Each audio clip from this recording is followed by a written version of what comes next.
allegiance to the flag of the United States of America and to the republic for which it stands, one nation, under God, indivisible, with liberty and justice for all.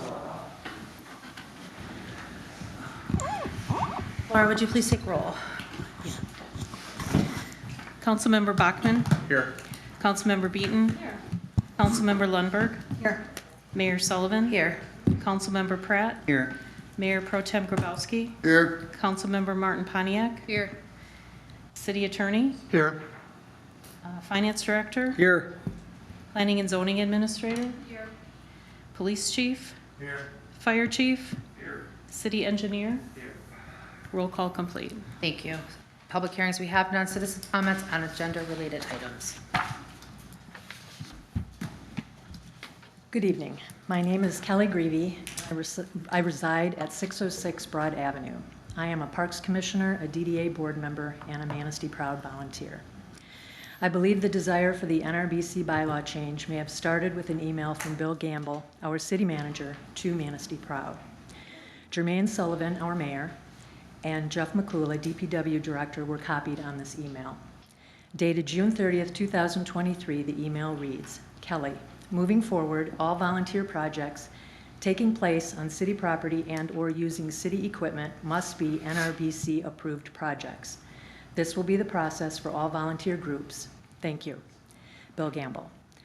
Manistee Proud never received further instructions on how to proceed with this new process, and our projects had been approved by City Council. Did other volunteer organizations receive this email, or was it just meant for Manistee Proud? Keep in mind the only projects Manistee Proud accomplishes are either in our city parks or within the downtown district. The Manistee Proud Board of Directors met, and this was our reply dated July 24, 2023. Good morning, Bill. We apologize for the delayed reply to our June 30, 2023 email regarding volunteer projects. A number of us worked for the 4th of July festivities, and we all wanted to meet before responding to your proposal. We hope that you enjoyed the holiday as well and the rich history of government of, by, and for the people. With regard to the Neighborhood Restoration and Beautification Commission, also known as the NRBC, being the approving authority for volunteer support of all Manistee Proud projects, thank you for offering that option. We appreciate the additional opportunity to collaborate and work with organizations who want to improve Manistee. At the same time, it is our intent to follow the laws of Manistee. More specifically, the NRBC bylaws states in section 3F, quote, the committee shall have no jurisdiction over city parks which are handled by the Parks Commission, unquote. As a result, we will not be seeking NRBC approval for the activities associated with improving Manistee's parks, as that jurisdiction belongs to the City of Manistee Parks Commission, as noted in the City Ordinance Chapter 275, and the ordinance was stated. Similarly, we will not be seeking NRBC approval for activities associated with Manistee's downtown development, as that jurisdiction belongs to the Downtown Development Authority, Chapter 282. That ordinance was also stated. If it is your intent to change the ordinances and jurisdictions of the various organizations in Manistee's government, then we look forward to contributing to the public debate at the upcoming council meetings. Our government is the reflection of our leaders, and negating the rule of law is not an option that we can ethically endorse. Again, if public hearings are necessary, or perhaps debates using our great local media outlets for changing authorities, jurisdictions, and permissions, we look forward to the will of the people being heard and observed. Our democracy demands nothing less. Respectfully, Manistee Proud Board of Directors. It was at this point when the NRBC decided to vote to change their bylaws, Section 3F. Thank you.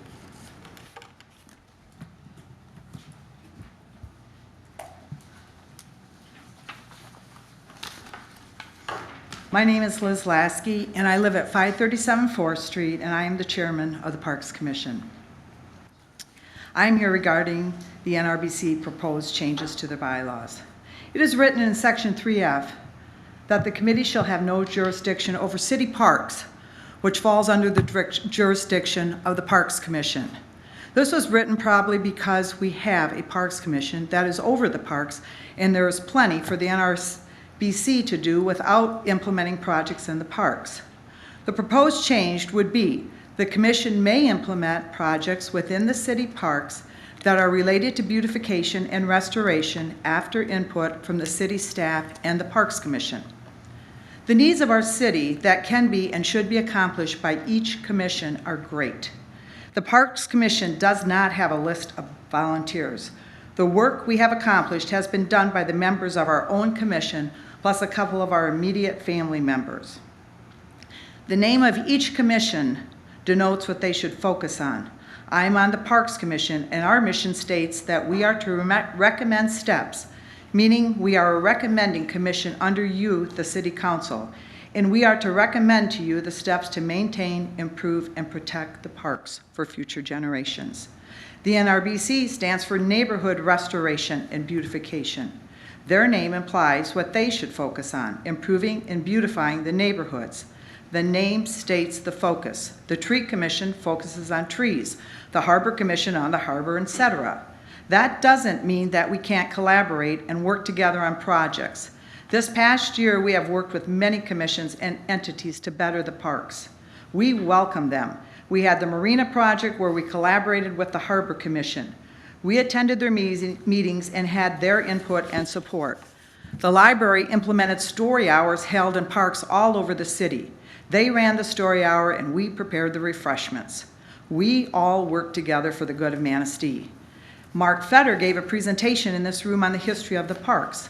None of these collaborations took a bylaw change by either entity to allow us to work together. So we are totally confused and do not understand the real motive and reason behind a bylaw change. Why does this take a bylaw change to allow commissions to work together? There must be something here that we as the Parks Commission do not understand. There was no discussion between the two commissions prior to this proposed change. I received a phone call after the fact. Nobody from the NRBC attended a meeting to explain this proposed change. Nobody since I have been on the parks from NRBC has worked or offered to work on one of our projects. So we are proposing that the council leave the NRBC bylaws as they stand without changing them to include implementing projects in the parks. If every commission focuses on what their purpose is and what is named in the title of their commission, but is willing to collaborate on projects with each other, then we believe more will be able to be accomplished for our city, which should be the ultimate goal of every person in this room. Thanks.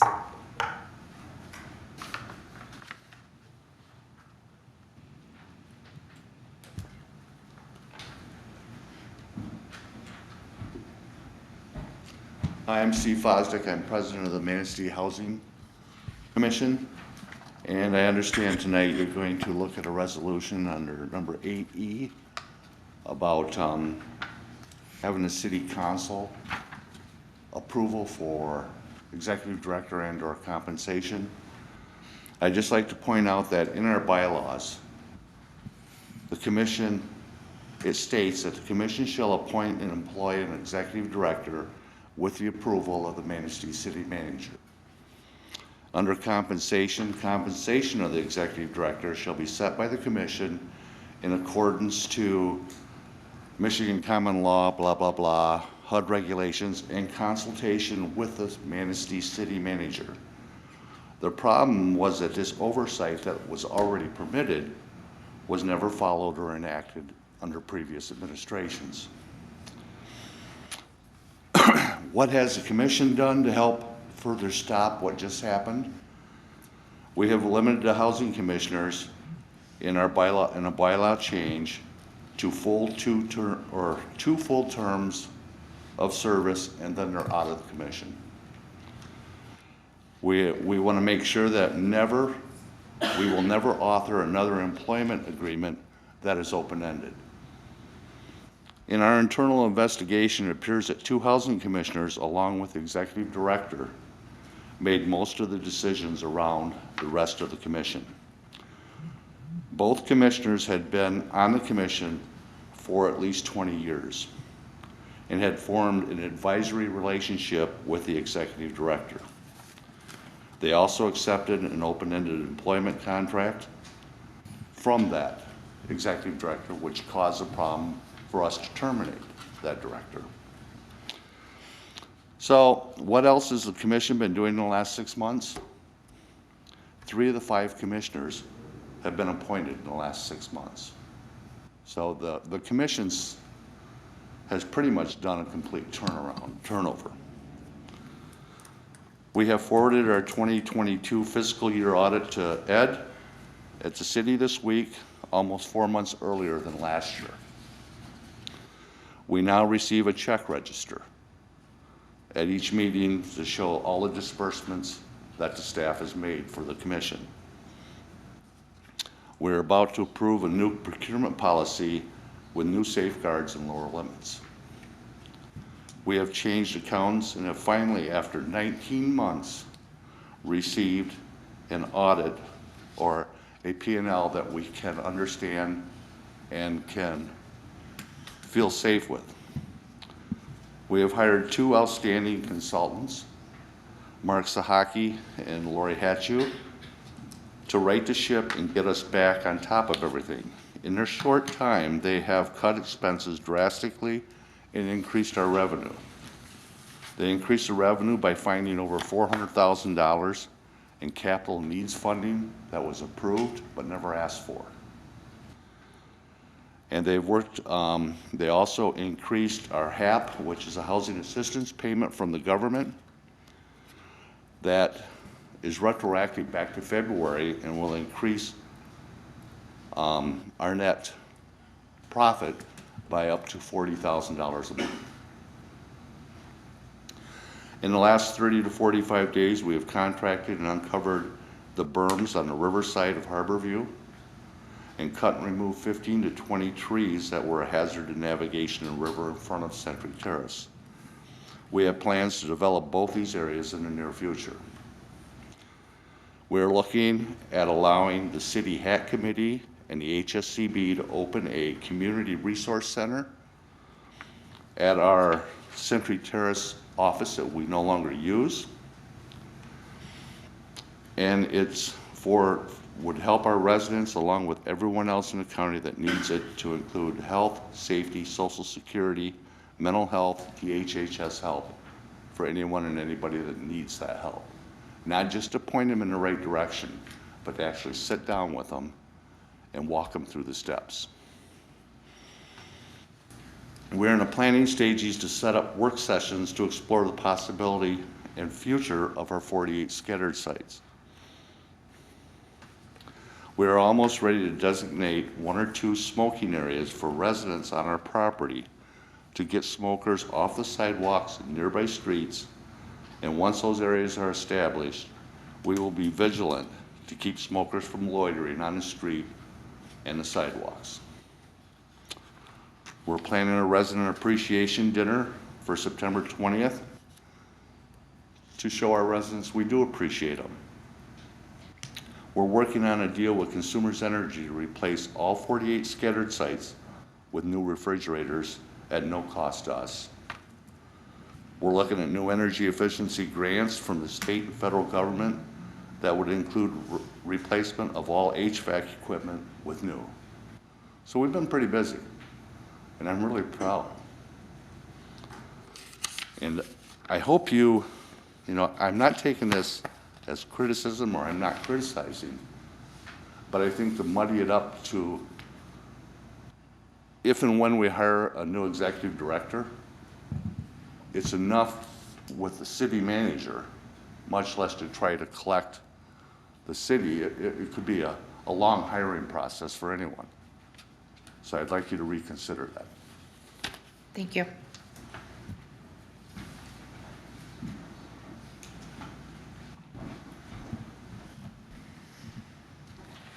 Karen Rosinski Goodman, 1925 12th Street. I am the County Commissioner for the 6th District, and I am on your Housing Commission. I am also here because late at last night, it came to our attention that this resolution was being put on the agenda. Unfortunately, I didn't have a lot of time to go through 5 or 6 more of these Housing Commission folders that I have, but I did want to point out a few things. The bylaws, which we just reviewed maybe a meeting ago, have been updated to include the things Steve have just offered. The bylaws have not been reviewed or signed off of that I can find since 2014 Mayor Colleen Kelly. So you have a responsibility to these bylaws as well. This is your area for being able to assert your participation and oversight to the Housing Commission.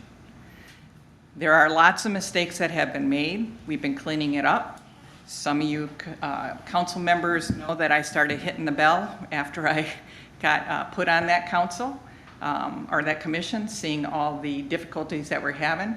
I also pushed to have, when we were running into conflict, pushed to have the forensic audit done and trying to get the roadblocks that were being put forth. Also there is information that requires that we provide you our finances by, I think, the end of August 31st. It's in our bylaws, I think. So these things, which, ties the city and the Housing Commission together, need to be reinforced. If you feel you need a resolution to do that as well, that's fine. I'm not here to say no or yes or no, whatever. You can do what you want to do, but I did want to point out to you that these things are here, and we have been making differences. We have not had committee meetings. When I got on the board, I'm not lying to you, and Linda, we had 15-minute meetings. I was shocked. No personnel committees, no finance committees. We've established those. I've already gone through the contract, have made new recommendations. I think a stronger, better contract that will all have to go in front of your city, your county, city administrator, so that he can review and share with you. We are really open to transparency. I know that 2 of the council members do come to the meetings religiously, and I appreciate that. And Seth, you were at the last one. If you have questions, if you have comments, if you have thoughts or concerns, please don't hesitate. I'm hearing a little bit of a theme. We need some better communication, obviously. I didn't hear about this till last night. And I had my commission meeting this morning, so I wasn't able to do as much research as I should have. But there is a lot of stuff being taken care of. I just hope that you support us in making these changes. Thank you. Thank you.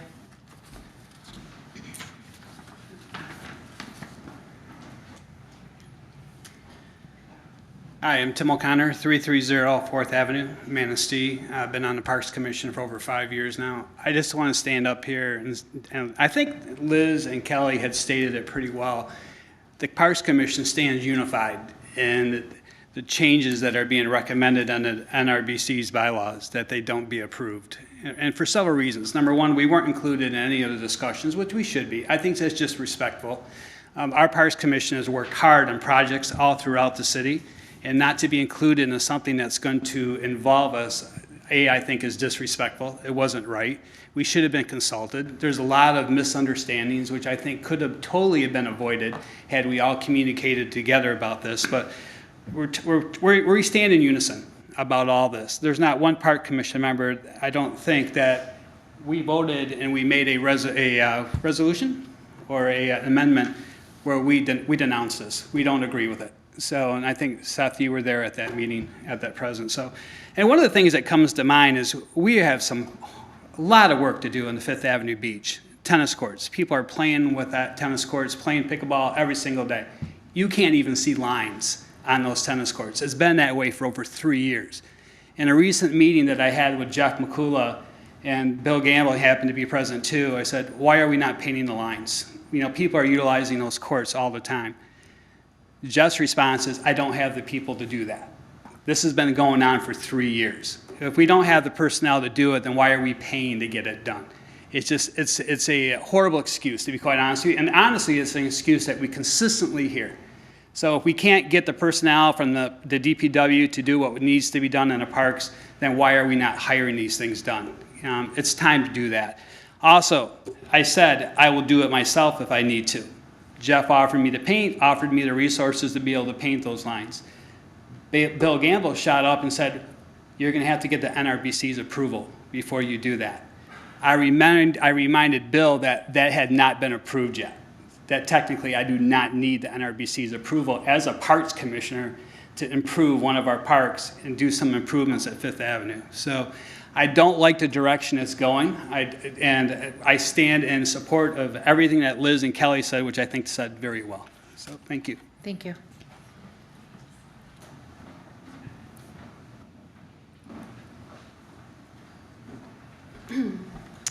I am Karen Mao, 536 4th Street, here speaking as a member of the Parks Commission.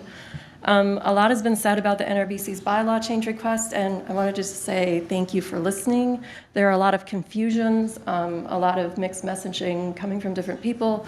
We don't really know what's going on or why this was done, as Tim and Kelly and Liz said, without any discussion.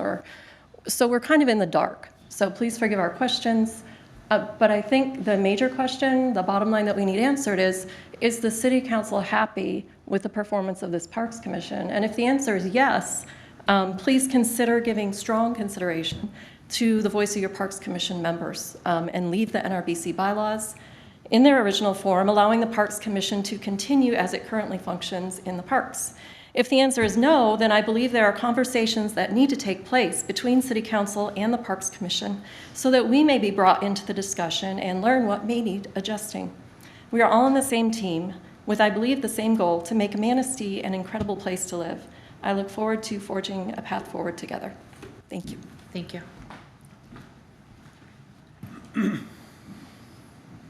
Anybody else? Okay. Where are we? Consent agenda. All items marked with an asterisk are on the consent agenda and considered by city manager to be routine matters. Prior to approval, any member of council may have an item removed and taken up during regular portion of the meeting. Items include approval of minutes, payroll, invoices, quarterly investment report, consideration of a temporary activity permit for the use of signage for Manistee Farmers Market, May 15th to October 15th, consideration of TJ's Block Party and Concert Saturday, September 16th, 2023. At this time, council will take action to approve consent agenda as presented. Is there a motion? I'll make a motion. I'll second. Any discussion? Laura, would you please take roll? Sure. Councilmember Martin Pontiac, Yes. Mayor Pro Tem Grabowski, Yes. Councilmember Pratt, Yes. Mayor Sullivan, Yes. Councilmember Lundberg, Yes. Councilmember Beaton, Yes. Councilmember Bachmann. Yes. Motion passed. Thank you. Consideration of zoning ordinance Z23-04. Zoning ordinance Z23-04 would amend Article 2 and 5 of zoning ordinance, adding corner lot, double frontage lot, and established front yard to definitions in Article 2.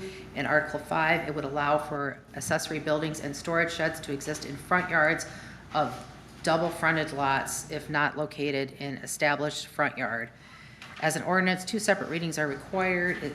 If this ordinance is introduced at this time, it could be adopted at the next regular meeting. At this time, council could take action to introduce zoning ordinance Z23-04. Is there a motion? I'll make a motion. I'll second it. Any discussion? Can we get clarification on this? Because I know it came up at a planning commission meeting a while back, but I'm a little foggy on what exactly was discussed. And the only thing I envision is everybody's going to have a different thought on what that might look like, where you could place it. Yeah, so previously, this specifically didn't come out at the planning commission, but there was discussion about accessory buildings Yeah. existing in the front yard of corner lots specifically, and the commission decided not to pick that up. But this is a little bit different. I think it does get a little bit confusing with the language and the different definitions, but the diagram that was contained in your packet, I think, does a good job of explaining it. With zoning, your yards are established by where your principal building resides on the parcel. So anything between a road right-of-way and the front plane, like the furthest projection of your principal building, exists as a front yard. So when you have roads, like, on each side of your property, it really creates a scenario, and it doesn't come up super frequently, but I think it's becoming more frequent with people purchasing multiple lots, and that creates a scenario where almost the entirety of your parcel is considered a front yard, and what appears to be, in the real world, not the zoning world, your rear yard or your backyard is actually considered a front yard per the zoning ordinance. So this would just provide for a little bit of relief for those property owners. And I do think that an amendment is the proper route over a variance, because it is something that, would occur frequently enough that I think it's justified to be included in the zoning ordinance. But that is what this amendment would accomplish.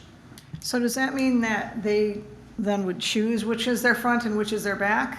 Nope, the definition of established front yard would dictate that your established front yard is where your property is addressed off of and where your driveway comes off of. Okay. I recognize that not every property has a driveway in the city, but it is included that it's where your property is addressed off of. So that would be your front yard, your established front yard, and an accessory building could not exist in that established front yard. But if, you know, you could put it anywhere in what appears to be your side or rear yard. Okay. So I have a question. My driveway is not on my address. Like, it's on 10th Street, but my address is on Engelman. So wouldn't that be different than what you just said? Yes, that would be different. I mean, I think that to provide clarity for that, you know, council could amend the definition for established front yard to just include where the property is addressed off of and scratch the driveway portion. I think that would still be clear and would eliminate, you know, that scenario. That is a good point to make. Is that still Yeah. confusing? Because I have a corner lot, and that's a lot of people still have. Right, right. Well, I will say that the definition would only apply to double frontage lots. It wouldn't necessarily apply to corner lots. But I think that eliminating the driveway in that would just clean that up where your property is addressed off of. Because this regulation wouldn't necessarily apply to a corner lot, but that would, you know, eliminate that confusion. So you would have to change this? Yes, council has the authority to approve with modification, if you chose to approve. I think I'd like to see the modification done before we. Okay. Yeah, I can do that and then bring it back to you guys at the next meeting, if that's the way that you want to go. And just to make sure I understand, we really just want to eliminate where the driveway from that definition. And I guess if you guys have additional comments or things that come to mind after the meeting, you could always email me and I could make sure, you know, to include that as part of the recommendation coming forward. Do we still have to vote? Are you done? Yeah. Okay. Table? Yeah, and you could table, I suppose you could make a motion to table it to the next meeting, I don't. or who made the- postpone to the next meeting. Did you make the motion? Do you want to, can you amend the motion? No, you can make a motion to postpone the decision to the next meeting. Oh, okay. Or else just, you know, it's going to get changed anyway, you might just vote it down. Okay. And then Katie can bring it back the next meeting. Laura, would you take a roll, please? Sure. Mayor Pro Tem Grabowski, No, Councilmember Pratt, No. Mayor Sullivan, No. Councilmember Lundberg, No. Councilmember Beaton, No. Councilmember Bachmann, No. Councilmember Martin Pontiac. No. Motion failed. Thank you. Thank you, Katie. Consideration of zoning ordinance Z 23-05. Zoning ordinance Z 23-05 would amend Article 9 of zoning ordinance to add the use of automobile repair facility as a special land use that requires key street frontage in R2 medium density residential district. As an ordinance, 2 separate readings are required. If this ordinance is introduced at this time, it could be adopted at the next regular meeting. At this time, council could take action to introduce zoning ordinance Z 23-05. Is there a motion? I'll make the motion. I'll second. Any discussion? where is this repair place at? Yeah, I'd love a little more depth of understanding on this one. So this was an amendment pursued by an applicant with a specific property in mind, but I do want council to keep in mind that this would not just affect the specific property of the applicant, but would be an amendment to the entirety of the R2 district. So the applicant did include the address in mind in his application at 219 Fifth Street, right around 5th and Ramsdale.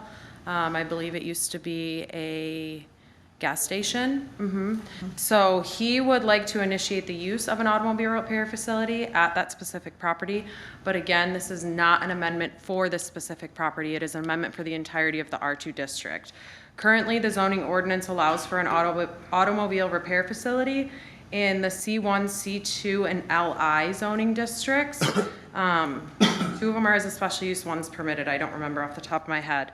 But This amendment, what he is trying to pursue is allowing this as a use, just like in those other districts, as only as a special land use, so it would still have to go through planning commission approval, and also requires Key Street frontage. So throughout the zoning ordinance, we have, uses that are allowed as a special land use, but only when you're on a Key Street segment.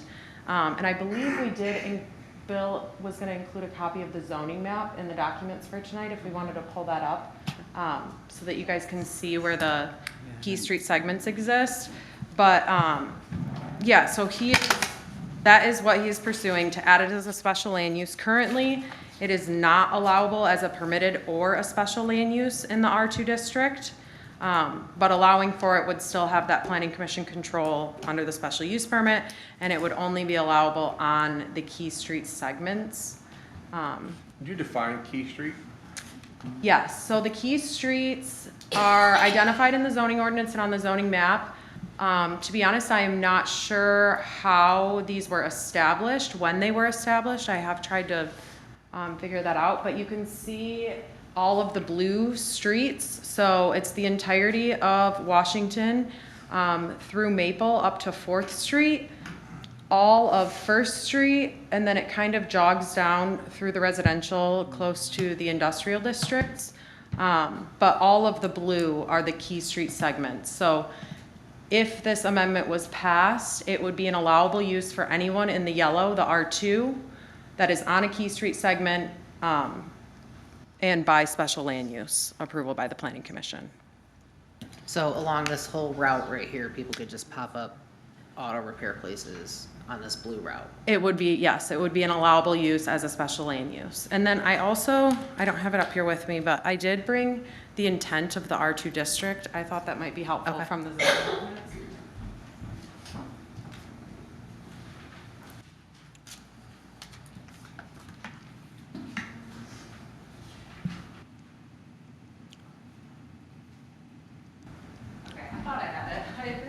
Bring it and read it to you guys. But essentially the R2 district, the intent of that is to have a neighborhood feel, but then still allow for, some uses or businesses that would allow for, most amenities to be within the neighborhood, but generally a neighborhood feel. And then the special land uses that are currently allowable under R2 that require Key Street frontage, we have like assembly operation, a couple more like high impact uses, but ultimately the R2 is supposed to be, a residential neighborhood type of district. So I have a question, since it's a special use permit, do we have established criteria on who would get that or who wouldn't if it was approved? Because I just can see somebody saying why did you approve theirs, but you didn't approve the application? Yeah, the zoning ordinance does have special land use standards that are applicable to every special land use. And they cover general things like, will promote public health and safety, but then also things like will be compatible with surrounding uses. So that's kind of a layer to special land uses that, the zoning ordinance is saying that it's allowable, but it's also an extra layer of protection that if the planning commission could justify through the special land use standards why that use should not exist on that particular parcel, then those standards is what they would use. Same with approving uses.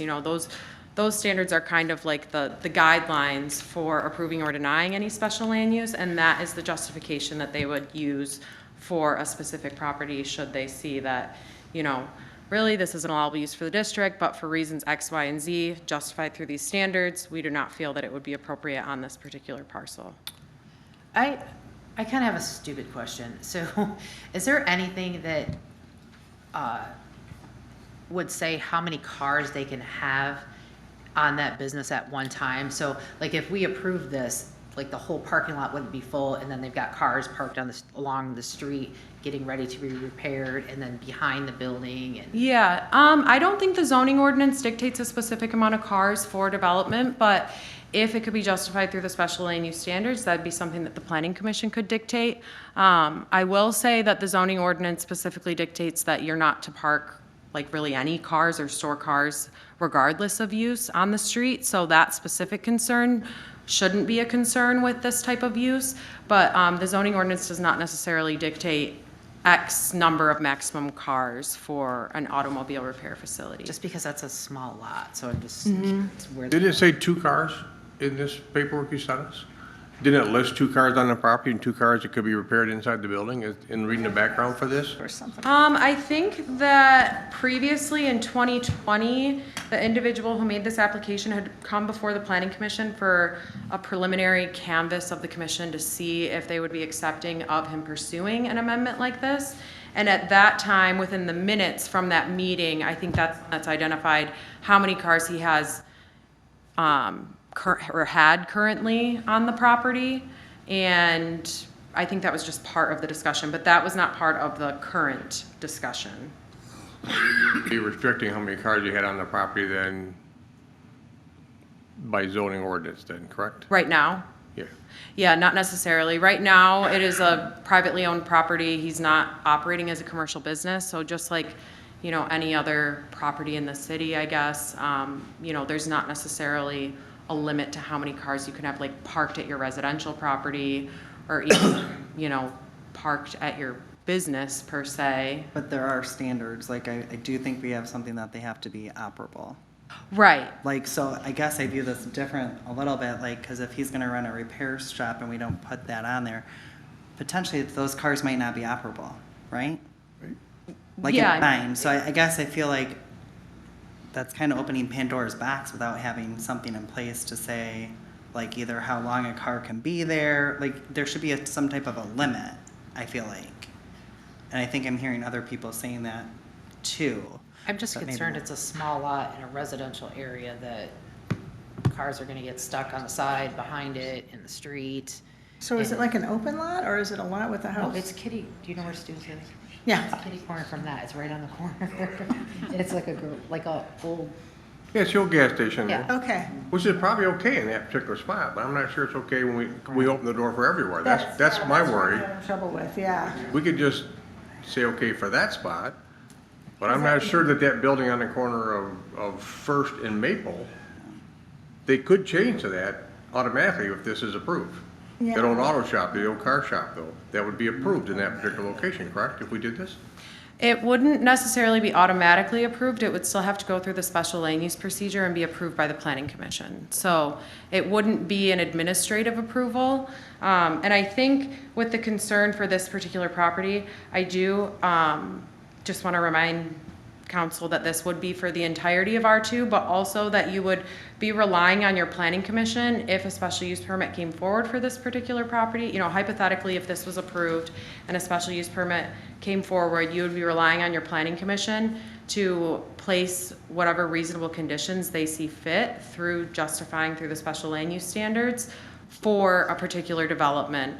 If something like parcel size or too many cars was a concern, I would encourage, you know, council to make that known to the planning commission if that was coming through, so that they had it in their minds as a potential condition if it could be justified.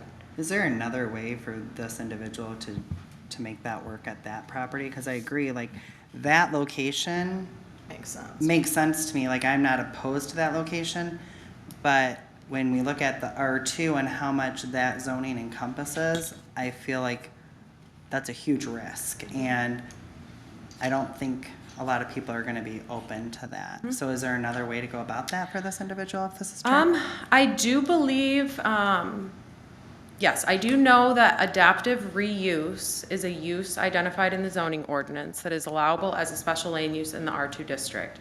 So that would have to be approved by the planning commission, but that is a potential route forward for this individual, because adaptive reuse allows for the planning commission to approve uses for a property or a building that has become obsolete for its intended use, and it actually does allow them to approve things that may not necessarily be an allowable use in the district. So that is how adaptive reuse is defined, and that is an allowable use in the R2 district. Eddie, why wouldn't that come under a grandfather clause, being that barn or garage has been in use as a gas station, a repair shop since 1950? Well, and that's where I would have to get a little bit more information from the property owner and probably do a little bit of research on myself, because I was quite honestly under the impression that it was just kind of an automobile repair shop and not really a gas station before. That information wasn't provided to me. So, in a sense, I guess that's probably where the grandfather, the talking about how he's got 2 cars here, he can use it for that, for the time being. But yeah, I mean, to an extent, he might have some grandfathered protection. I think he really wants to expand his business. There is the potential it could go through adaptive reuse, but this is the route that the applicant chose to pursue at this time. Can I add something as well to Councilmember Grabowski? I think this is likely an abandoned legal nonconforming use, so the grandfathering argument just wouldn't apply here. Okay, that's what I wanted to. Yes, because thank you for that. That is another factor, that if the use has been discontinued for some time, then they would lose that grandfathered status. Our zoning ordinance dictates a year, Okay. is when you would lose grandfathered status, so. Had a couple different owners in between as they closed, and they opened with a new owner. But that 2 vehicles, is that what Mr. Bachman's talking about? Is it says shall be parked on the site for purpose of selling or renting such vehicles? Would this particular piece of property require a Phase 1 and Phase 2 soil evaluation? I'm just wondering if it was used as a gas station before. Are there any environmental issues that? That is a little bit outside of my purview, but I believe that would depend on whatever new use is being proposed. I don't know that environmental assessments are required for something like a gas station to an automobile repair or something to that effect. I don't know the answer to that either, but I am concerned about it because we do it so often, so I'm wondering if it needs to be done before this has happened. Well, again, and I know it's difficult to separate what the applicant has provided from what is being requested tonight, but I do want to kind of think of this as not just for this specific property, really thinking of it as overall for the entirety of the R2 district. Because at this point in time, he's just really trying to get the use, and some of those other environmental factors may be things that could be looked at for a specific property when going through that portion of approval. But really tonight, we're looking at automobile repair facility for the entirety of the R2 district. And it can become a little bit confusing when applicants identify their specific property because it's hard to, get that out of our minds. But really, this would affect the entirety of the district. Katie, just to clarify, it's only on the Key Street segments, which is a much smaller subset of the whole district. Yes, thank you. On the Key Street segments in the R2 district.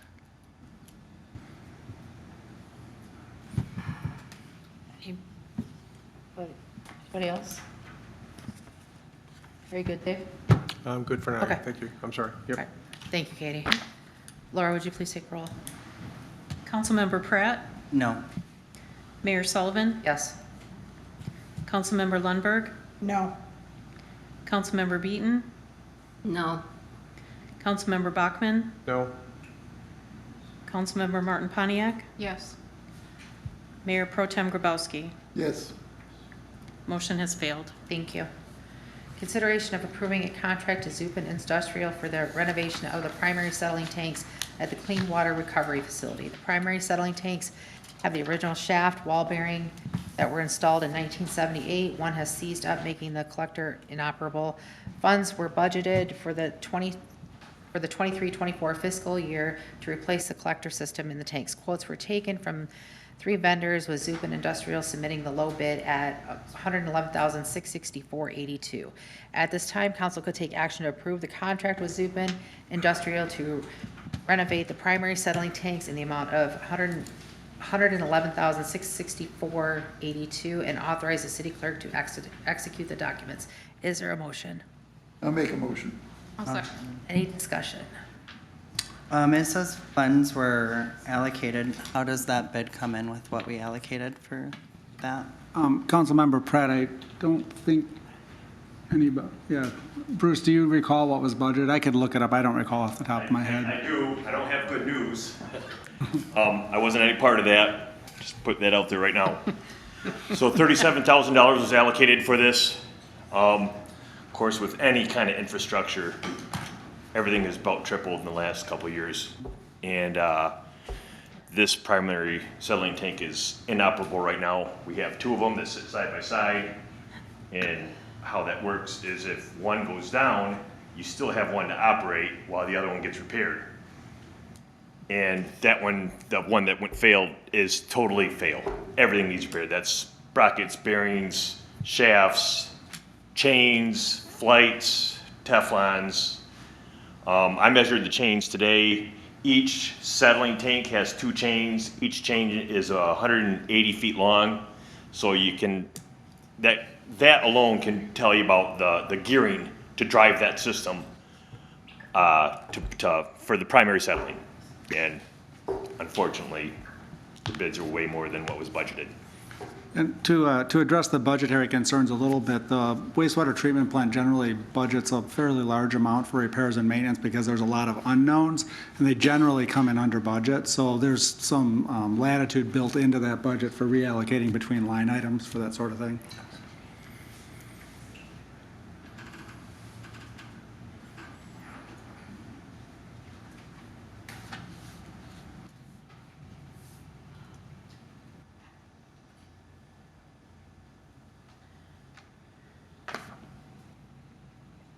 I guess I'm gonna wait for her to come back.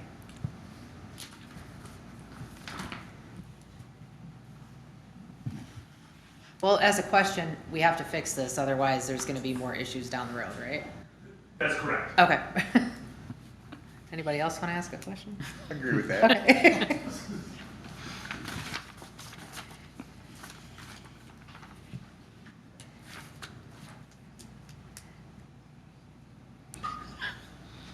Who wouldn't want that? Are they gonna fix it soon? Okay. Do you know how long it's gonna take? Parts are 10 weeks out. Okay. Okay. Good? Okay. Laura, would you please take roll? Mayor Sullivan? Yes. Councilmember Lundberg? Yes. Councilmember Beaton? Yes. Councilmember Bachmann? Yes. Councilmember Martin Pontiac? Yes. Mayor Pro Tem Grabowski? Yes. Councilmember Pratt? Yes. Motion passed. Thank you. Consideration of Neighborhood Restoration and Beautification Commission, NRBC, revision of bylaws. At the July 17, 2023 regular meeting of the NRBC, the commission voted to change Section 3F of the NRBC's bylaws to read, "The commission may implement projects within the city parks that are related to beautification and restoration after input from the city staff and Parks Commission." At this time, council could take action to approve the Neighborhood Restoration and Beautification Commission bylaws. Is there a motion?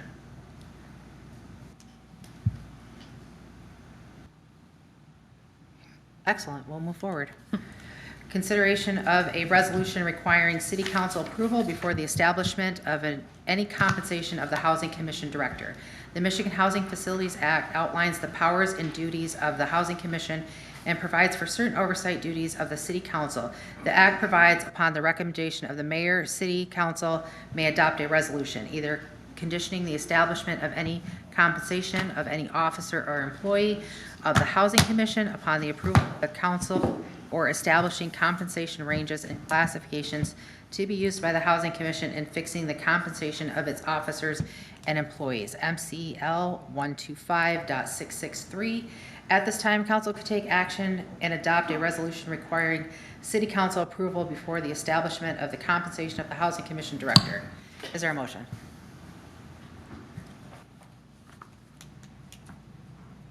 Okay, we'll move on again. A report from the Planning and Zoning, Katie.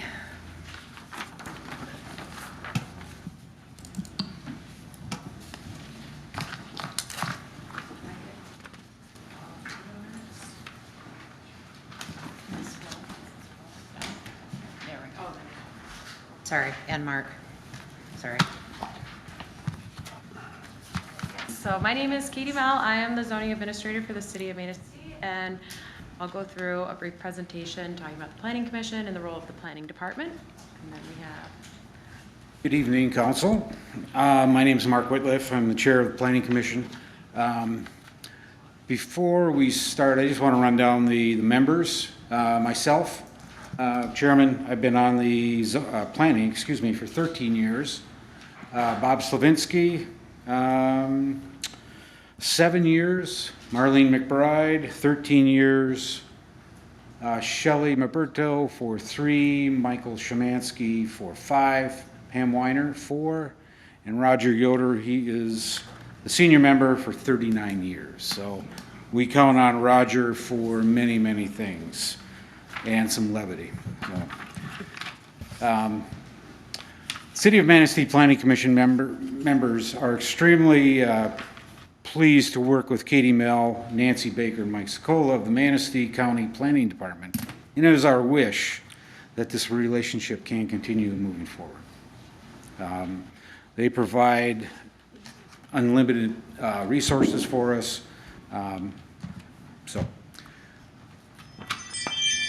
Planning Commission, our Planning Commission is made up of highly trained and experienced individuals from various professions that blend in to make Manistee's best decisions, for the future of Manistee. I am honored to be a part of the commission, and we invite all city council members to attend our meetings that are held the first Thursday at 7 p.m. in council chambers. And I will turn this over to Katie, and then we will return for questions. Thank you. All right.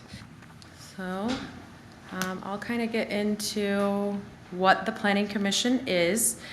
And so the Planning Commission is established and maintained under the requirements of the Michigan Planning Enabling Act, which is an act to provide for the creation, organization, powers, and duties of local planning commissions. As a statutory requirement under that act, the Planning Commission prepares the master plan and zoning ordinance for approval by City Council. So with that, the Planning Commission also reviews the master plan and zoning ordinance for amendments to ensure the documents stay current with the needs and desires of the community. They're tasked to ensure the zoning ordinance is reflective of the master plan and of the future land use map contained within the master plan.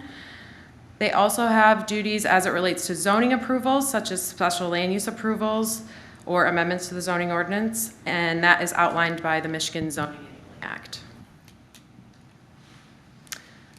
So what does the Planning Department do? The Planning Department is contracted to administer zoning for the city.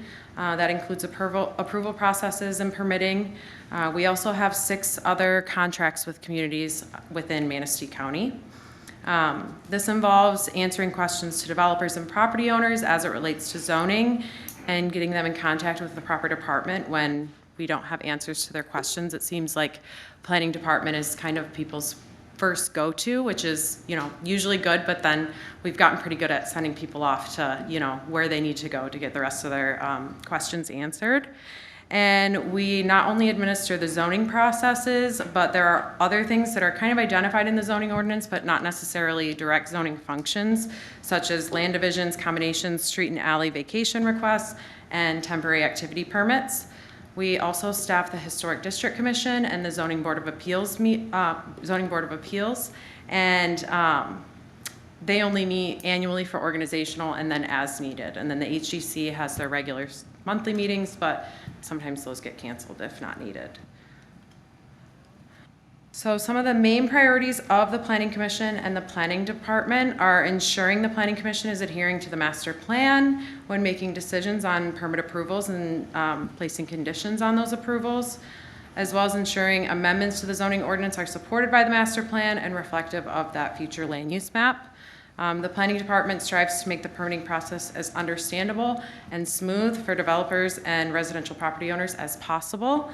I always like to say that, there's always a route forward. I like to try to help people find the best route forward. Sometimes you get a no from the zoning administrator, but that doesn't mean that you can't pursue an amendment to the zoning ordinance, pursue a variance when that's appropriate. So we always try to make sure that we're finding the best route forward for someone if the first answer is no for them. Lastly, we like to research new ideas and practices to make Manistee vibrant while also preserving our character. So the city is RRC certified, redevelopment ready, community certified, and the benefits of being RRC certified or I guess the purpose of it is to attract and retain businesses, plan for new investments and reinvestments, identify assets and opportunities, and focus limited resources. Some of the benefits are opening up the community for more grant opportunities, receiving technical assistance, and staying up to speed on current and best practices for planning, zoning, and development. So this is something that the Planning Commission did over this past year. RRC had provided a boards and commissions training strategy where it contained some recommendations for what our boards and commissions could do to improve kind of focus on training. And the bulk of that strategy was recommending amending the bylaws to include annual review of training goals. The strategy recommended 4 hours, and the Planning Commission felt that was appropriate. And then also adding meetings and trainings attended by commission members as a standing agenda item, just to keep it fresh in everyone's minds. You know, have you done any trainings this past month? And maybe think about it for the next month. And it also helps staff with tracking trainings for annual reporting. We're not going back the whole year and saying, oh wait, what did everyone do all last year? So I think that will be beneficial. So the next few slides will detail the main duties of the Planning Commission, first with being the master plan. I've talked quite a bit about that. It's an important document.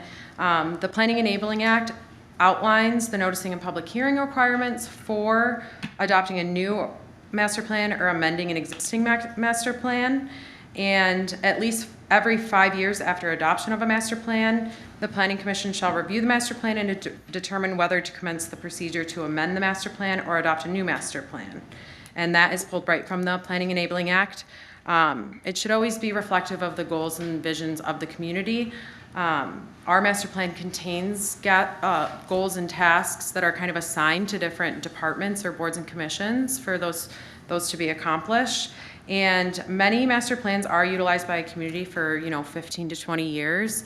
It can really be an effective document for as long as the community sees that it's effective, because if those are still goals and things that you're striving for that are detailed in your master plan, then it's still a current document. Planning and zoning can be a long game for sure. And then the zoning ordinance is detailing how we're using land currently. And if there's any amendment to the zoning ordinance, that should always be supported by the master plan, because the master plan has all of our goals and objectives. And more importantly, the future land use map. That's kind of a golden ticket for proposing a rezone to the property, because that's what the community has decided what they project and want to see that area be utilized for in the future. Another big duty of the Planning Commission, as mentioned previously, are zoning amendments. So up on the screen, I just have a couple examples of potential zoning amendments. We have text amendments, and then we have map amendments. So some of the examples, amend the list of uses permitted in any zoning district. That's kind of what you guys saw tonight with one of the proposed amendments, amending a setback requirement. And then map amendments could be changing the district boundaries for an existing district, or even adding a new district, or an overlay like the marijuana overlay. That was something new that was added to the zoning map. So I'm just going to briefly go through the zoning amendments that were brought to you in 2022 and so far in 2023. Z2201 added a definition for view shed and provided that nothing in this ordinance is intended to protect view sheds. Z2202 allowed a parking lot to exceed the required lot coverage if they can show a net reduction in stormwater runoff, and it's approved by the city engineer. Z2203 created a regulation for storage sheds, since you're only allowed one detached accessory building. That was mostly affecting the residential properties.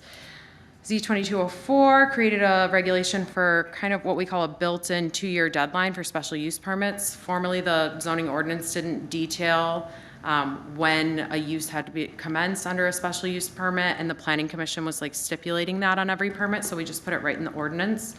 And then Z2205 was not recommended for approval by the Planning Commission, not passed by council, but that was applied for by an applicant to allow for places of public assembly large should be allowable as a special land use in the C3 district. And then Z2206 removed public from parking facilities, which was partly removed in a previous amendment, Z 0802. And I think that was just overlooked, that public wasn't removed from all mentions of parking facility in the ordinance. And then Z2207 was pursued to allow duplexes as a permitted use in R2 to align with the goals of the Housing Action Plan. And you'll see that I had noted on there, it's a little bit down on that slide, but the two with the stars were not passed by City Council. And then going into 2023, we created regulation for feather flags to allow for those for new businesses up to 60 days. 02 was HGC guidelines, incorporating those into the zoning ordinance. So property owners in the HGC had another spot where they were aware that those additional guidelines existed. 2303 was removing the requirement of parking for condos, residential condos in C3, and 04 and 05 are what you had seen tonight. So those are the amendments from the past couple of years. And then moving on to zoning enforcement, in 2023, I accounted for 15 enforcement cases that I worked on. 9 have been resolved and 6 are currently ongoing. No tickets are issued. We do try to pride ourselves at the planning department on not issuing tickets when we can. You know, compliance is the goal for everyone, and if people are being reasonable and working with us, then we do our best to not issue a ticket if we don't have to, but we do collaborate with the police department when needed on zoning violations. This was an enforcement that I wanted to call out that was a pretty big project in through 22 and into 2023. So in October of 2020, we had sent out a letter at the directive of City Council to enforce on dumpster enclosures. That letter detailed that properties had to come into compliance by July of 2022 and the permitting fees would be waived for them. We had sent out another letter, same letter, in April of 2022, and enforcement truly began in the fall of 2022. At that point, I issued 11 tickets to properties that had not applied for a dumpster enclosure to come into compliance. With that ticket, I provided a memo indicating that if they contacted me, the ticket would be dismissed. All 11 tickets were dismissed with the property owners applying. Sometimes a ticket just works a little bit better than a letter. And everyone was given 1 year to install their dumpster enclosures as is provided for on a land use permit. So I'll be doing inspections coming up here in the next couple weeks to see who's coming to compliance and making sure that we're, you know, tracking those that are coming to the end of their permit. And then this is kind of jumping back to duties of the Planning Commission with permit approvals. So any special land use within the zoning ordinance requires a public hearing held by the Planning Commission prior to approval with a 15-day notice and a 300-foot mailing for a specific property. This is the main kind of permit approval that the Planning Commission does, but there are some provisions of the zoning ordinance that allow for Planning Commission approval that aren't necessarily a special land use. We have that with the dumpster enclosures or for parking requirements. Things that are allowed to be, that are identified as approved by the Planning Commission in zoning ordinances are typically more like discretionary regulations. It's nice to have the commission, you know, handle discretionary things and the zoning administrator handling the black and white. You don't have your individual zoning administrator making discretionary calls. And then this is just a highlight of our permitting from 2022 to 2023. 50 land use permits in 2022 is relatively high, but I think that's reflective of all the dumpster enclosures that we permitted. And then what's funny is the signs and certificates of appropriateness were actually the exact same as 2021. I had to triple check it because I'm like, wait, this is not changing at all. But yeah, that kind of highlights the different permits that we issue. And the certificate of appropriateness is through the Historic District Commission, and then listed on the right are just all of the different kind of permit applications that the Planning Department facilitates. And we'll dive into some highlights from 2023. So this isn't all permits that were approved, but I didn't really include our smaller residential additions, driveways, things to that effect, but just wanted to highlight some of the things the Planning Commission has approved and some of our new businesses.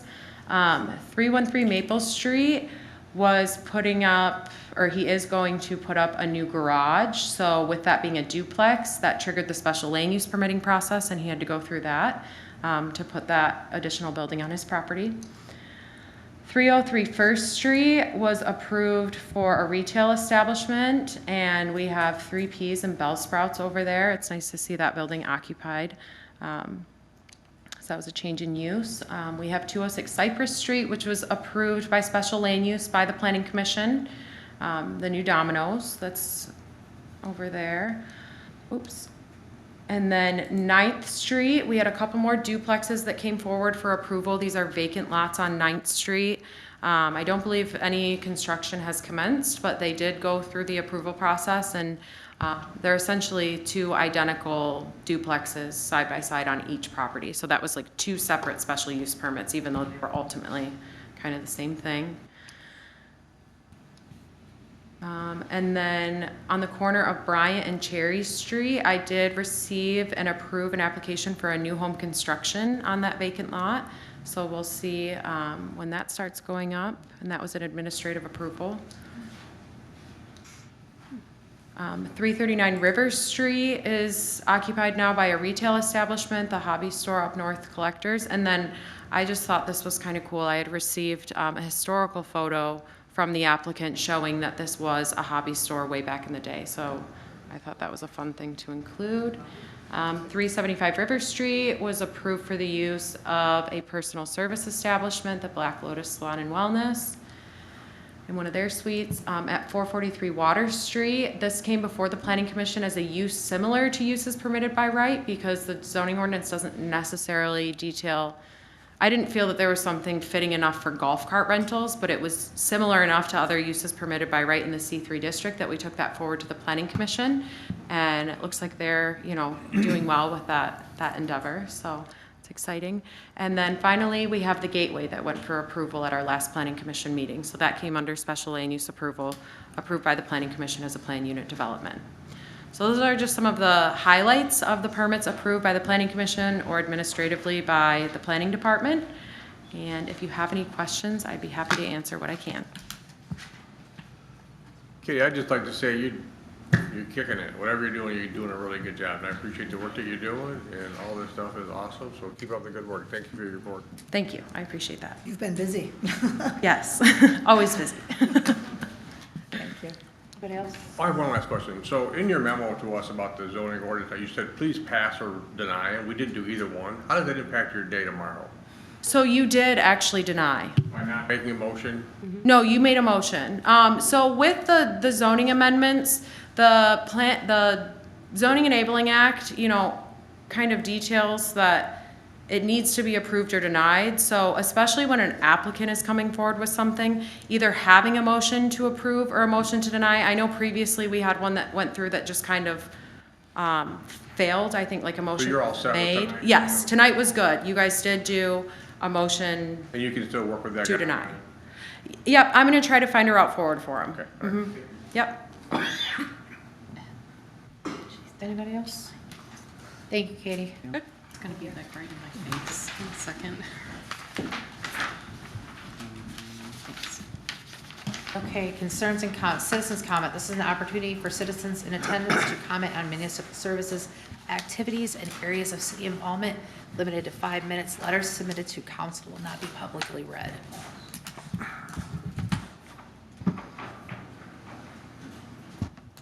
Thank you, buddy. Mr. Bradford, you have anything? Nothing, except I trust you all saw the message from the city manager. They're expecting a new child any minute or any day soon, so he left and went downstate and asked me to be at the meeting tonight, so we wish him luck. Any other staff?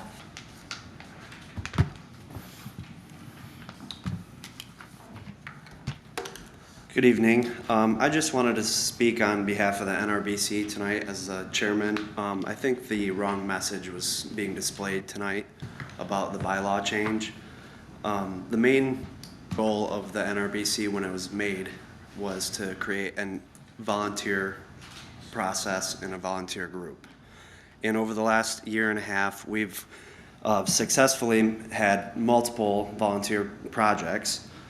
We've notified the public every single time. We've developed a process for those volunteer projects and worked with city staff on making sure that the city wasn't going to be liable for any any efforts on the projects. And by doing so, we've worked with the city attorney on creating liability waivers that we have all of our volunteers sign on every single time that they come to the volunteer projects. We develop a project plan and a scope that we share with city staff, if we even need city staff, but for the most part, we do the whole project ourselves with support from city police for safety. City council's approved budgets for the NRBC, which we've used to purchase a lot of equipment that the volunteers can use. That takes away from the city DPW staff and equipment from being used on volunteer projects. And I just want to say that in no way, when I brought this to our NRBC meetings, did I have an intention of taking any volunteer projects away from the City Parks Commission or any other volunteer groups. I even had a conversation with the chair, Liz Lasky, about wanting to do, as most of them said tonight, collaborate on projects, and I still think we should. We've made a volunteer list of over 50 volunteers that we contact at every single project, and those should be used for all of the other needs that the city has. And it seems like a lot of the volunteer projects are in the city parks right now, so this was a way, so that way we didn't have a wall between our commission and theirs. But I think the wrong message was put out tonight, that we were going to be controlling all volunteer projects, and I seriously wanted to just say that we weren't trying to control anything. We just wanted to collaborate. So, thank you. Thank you.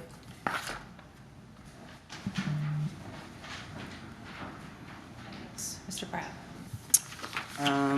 Well, with Mr. Gamble not being here and Jeff, I guess I'll send an email, but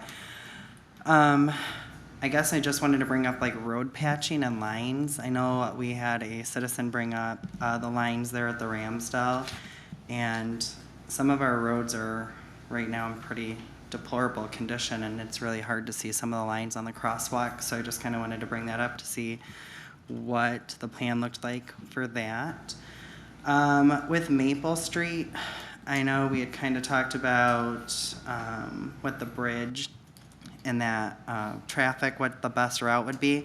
So today I stopped into City Hall, and it took about 15 minutes to make it across the street from the parking lot. That wasn't my concern as much as, like, I can be very patient, but we have a lot of people that when they're turning there by the News Advocate to go left, then other cars are just going around them. So they're like making a 3-lane road where there's not 3 lanes. So I'm just wondering if we should post a sign or something. Even down that like River Street, some people are like trying to turn while pedestrians are still walking. I just didn't know if we could maybe potentially even put out those like yield signs that we had further down earlier this season. Because I just think people are in such a hurry and they're thinking, I'm just gonna get out, that they're not even watching. Like, I don't think it's purposeful, but I just think, I don't know, everybody's in a rush. So, I wanted to apologize to the Parks and the Housing Commission if they took it like there was any ill intent. I wasn't involved in that personally, but I guess I can see where you guys were coming from. When I read that with the parks, or with the NRBC, I kind of took it the same way that some of you took it, and I don't think that that was the intent. So I would just hopefully maybe there can be more communication about that, because I will say I attended the last Parks Commission or Parks meeting, and it's recorded. I don't think that was relayed to them from the person that's in charge of the parks. So I can see why they were all offended by that. Like, so it might have just been miscommunication top down and not everybody was on the same page. But I definitely got the take from attending that meeting that they are more than willing to volunteer, take volunteers. I mean, it's a great commission. So I think we need to work together rather than sometimes creating drifts. With the Housing Commission, one thing that was mentioned tonight, which I was kind of surprised by, is that the bylaws weren't updated since 2014.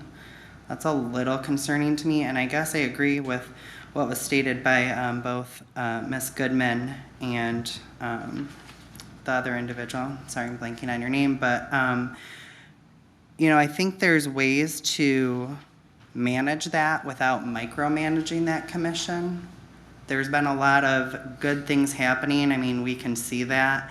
I've been very impressed, so thank you for overseeing a lot of that work. I mean, there's lots of things we're seeing outside, like from the Riverwalk. You've seen all that debris cleaned up. It looks amazing, but I know that the things that are going on inside, we don't see.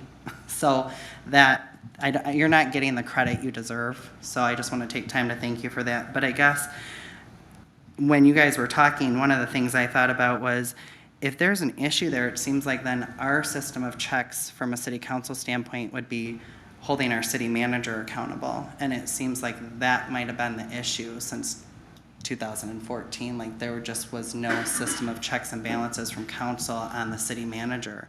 So I don't know if we need to ask for an update on that at some point in time.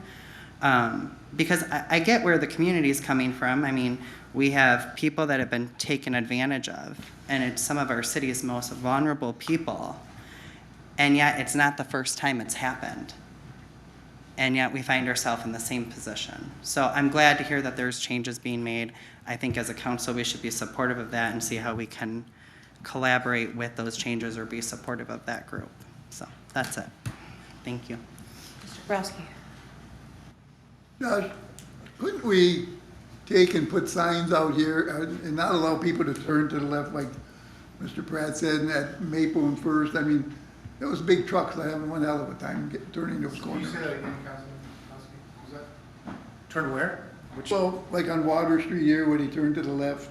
What I would recommend is having the engineer look at that first before we make a decision, so we're consistent with best practice and on good ground. So maybe that's something that Jeff McCullough can coordinate with them and take a look at. Yeah. I wouldn't do anything autonomous. I'd make sure that our engineering department is involved in that decision making. Yeah, well, that's why I'm bringing it up to you. We talked today, Seth and I, would it be possible to have the police park in back of the station rather than out in the front? With all those cars coming through, they're all trying to pass each other. I think the majority of our officers park in the back. Out in front here. Could they park in back rather than in front? I think the majority of the time they do. I can relate to them. You don't want them parking on Maple Street, correct? Yeah. Yeah, majority of the time they're in the back, but I'll send a reminder to them. Okay. That helps what I have here. So the other ones I have for Jeff when he comes back. Thank you. Mr. Bachman. Couple things. One is, thank you for getting that blue lift off the sidewalk. I appreciate getting that window done and getting that thing on. It's nice. Another thing is, on the NRBC, I just to say, Lucas, that what I heard tonight was that bylaw said that the NRBC could do stuff in the parks with input from the city staff and the park, but not approval. And that's what caused me stress, to think that you could just say, well, that's your input, but I don't care about it. We're gonna do what we wanna do anyway. That didn't sit well with me. And I didn't like the opinion that the parks had to get your permission to do something in their parks either. So those were my two concerns when I looked at that, and I expect you can work all those out later if that's necessary. And I think that's about all I got. Thank you. Hello. I think there's a theme, there's a general theme through everything that we talked about tonight, and that is we need to talk more. Our groups need to talk to each other. I mean, the NRBC should know exactly what projects the Parks Commission is doing, whether it takes an email, that's simple, and vice versa. I think that takes care of a lot of the mystery, and bumping into each other or bumping into each other might be a good thing, because they might be increasing their volunteers that way. The Housing Commission, I got to tell you, I have so much respect for the Housing Commission that we have together now. They are working so hard. They're looking at everything. Everything is wonderful. The people that are now in the leasing department, the interim housing director, and Lori Hackett, the leasing department, have been bending over backwards to stay in touch with the residents and have a really open door policy as much as possible during the day so that people can come in and see them. So things are changing. It does take time, but this group is really putting together a much better program. You know, from the Housing Commission to the management to the tenants, everybody is trying their hardest. So thank you for that. So that's all I got. Hold on a second. Mr. Grabowski. Okay, the last thing I was gonna say, and I agree with Linda on this. Thanks, Steve. I know you and Jim and Karen and the whole board has really worked out over there at Century Terrace. I've been to most of the meetings, and it was something to dig down and get the facts and draw them out. And I mean, it was work for those guys. So people should appreciate what they've done over there, because we were losing a lot of money over there. And that's why I didn't want to make a motion for, after you talked, Steve, I knew you were going to talk, because I think it should come through the board before anything happens, before the city decides on something. So I appreciate your help. Good. Yep. All right, just like my fellow council members have said, I think we are so lucky that we have a Parks Commission that is so dedicated and working so hard for our city, and we have a new committee, our NRBC, who also wants to make sure that our town is beautiful and wonderful, and using the people in our community to do that. I think the thing moving forward is that we have to figure out what things do we collaborate on and what things do we take on ourselves. And I don't think that needs to be changed in an ordinance. I think it needs to be changed by sitting down and talking to each other and communicating. And I just want to thank both of you committees for the hard work that you do and the dedication you have to our city. And the Housing Commission. Wow, Steve, I was incredibly impressed by the list of things that you guys have done and accomplished. Thank you so much for sharing that with us.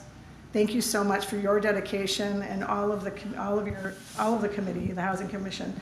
I love the resident appreciation dinner. I think the people over there really need to know that we love them.